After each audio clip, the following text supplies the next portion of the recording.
जैसा कि हमने अपने पिछले एपिसोड में देखा कि कैसे लुओ क्लैन एंड मो क्लैन के बीच में फाइट होने लगती है और मोचन को और लुओ मोबाई को वो एग मिल ही जाता है और वो अंडा एक्टिवेट हो चुका था और वो काफी ज्यादा पावरफुल लग रहा था। वो अंडा हवा में फ्लोट कर ही रहा होता है कि तभी मोचन उसे हवा में उड़ता देख उसे फट देना पकड़ने की कोशिश करता है और वैसे ही लुओ मोबाई भी मोचन के ऊपर अटैक कर देता है और उसे दूर कर देता है। और फिर थोड़ी ही दूर पे हमें मोचन के फादर और अंकल दिखाए जाते हैं जो कि काफी ज्यादा फाइट कर रहे होते हैं और उन्हें भी जिनु बर्ड का वो अंडा दिखाई देता है और वो दोनों अपनी फाइट छोड़कर सीधे ही उस अंडे को पकड़ने की कोशिश करने लगते हैं और उसके पीछे पड़ जाते हैं। तभी मोचन को अपने स्लीप पास्ट की बात याद आती है और वो अपने डैडी को रोक देता है उसे अंडे से पकड़ने के लिए, क्योंकि मोचन ने पिछली बार जैसे ही उस अंडे को टच किया था तो वो अंडा उसकी एनर्जी को ऑब्जर्व करने लगा था, इसलिए उसने अपने फादर को उसे लेने से रोक दिया। और वही लुओ मोबाई के फादर कुछ समझ पाते इससे पहले उन्होंने उस अंडे को टच कर दिया था, जिसकी वजह से वो अंडा पूरी तरह से उनकी एनर्जी ऑब्जर्व करने लगा था और काफी ज्यादा एनर्जी ऑब्जर्व करने के बाद वो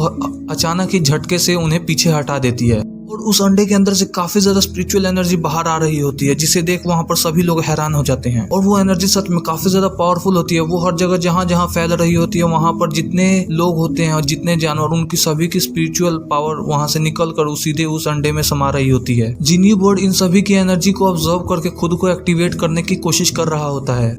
सभी जानवर की एनर्जी को ऑब्जर्व इतनी तेजी से कर रहा था कि वो जानवर पूरी तरह से मारे जा रहे थे, जिसकी बात से मोचन समझ जाता है कि ये लोग यहाँ पे आए तो यहाँ पर इतने सारे कंकाल क्यों पड़े हुए थे। जरूर ये जिन्यू बर्ड पहले भी यहाँ पर खुद के एवोल्यूशन के लिए आया होगा, जिसकी वजह से वहाँ पर इसने काफी ज्यादा मात्रा में जानवरों की एनर्जी को ऑब्जर्व कर लिया, जिसकी वजह से वो सभी मारे गए। और मोचन भी ये बात समझ जाता है कि जो हमारे पास ये कॉपर आर्टिफैक्ट है ये पूरी तरह से नकली है, क्योंकि ये हमें जिन्यू बर्ड की पावर के बारे में नहीं बता रहा। मोचन ये आर्टिफैक्ट को देखकर समझ जाता है कि जरूर ये किसी न किसी ट्रैप में हमें फंसाने की कोशिश है, ताकि हम इस जिन्यू बर्ड को ढूंढने के लिए यहाँ पर पहुंच जाएं और ये जिन्यू बर्ड हमारी एनर्जी को आसानी से ऑब्जर्व करके खुद को एवोल्यूशन में पास कर ले। और फिर उन सभी को जैसे ही ये बात पता लगती है तभी वो सभी वहां से दूर भागना शुरू कर देते हैं और उन्हें वहां से दूर जाता देख लुओ क्लैन के लोग भी वहां से दूर चले जाते हैं। और ये सभी जैसे ही उस बर्ड की रेंज से दूर आते हैं तो इन सभी की एनर्जी ऑब्जर्व होना बंद हो जाती है और ये सभी काफी ज्यादा खुश हो जाते हैं और ये देखकर कहते हैं कि लगता है अब हम जिन्यू बर्ड की रेंज से बाहर हो चुके हैं। तभी जिन्यू बर्ड हमारी एनर्जी को ऑब्जर्व नहीं कर पा रहा और तभी थोड़ी देर पर मोचन के फादर आके कहते हैं कि मुझे तो लगता है जिन्यू बर्ड को जितनी एनर्जी चाहिए थी उसने ऑब्जर्व कर ली है और वो अपने टेस्ट को पास करने की कोशिश करने वाला है। तभी तो उसके अंडे में अभी क्रैक आना शुरू हो गए हैं और वो अभी ये बात कह ही रहे होते हैं कि तभी जिन्यू बर्ड का अंडा फूट जाता है पूरी तरह से और उसमें के अंदर से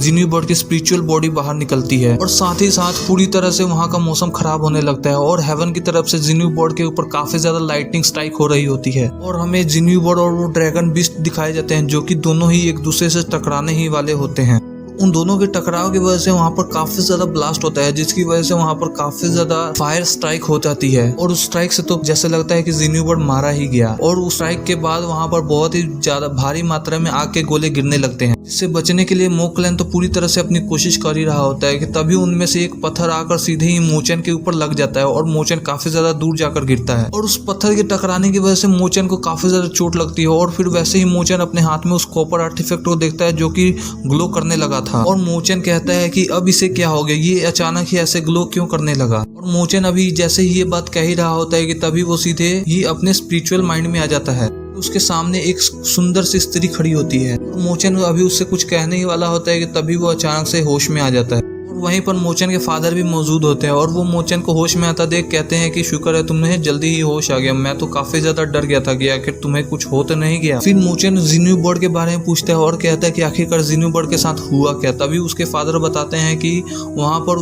काफी ज्यादा बड़ी मात्रा में एक्सप्लोजन हुआ था, जिसकी वजह से जिन्यू बर्ड वहीं पर मारा गया और उसी एक्सप्लोजन में से एक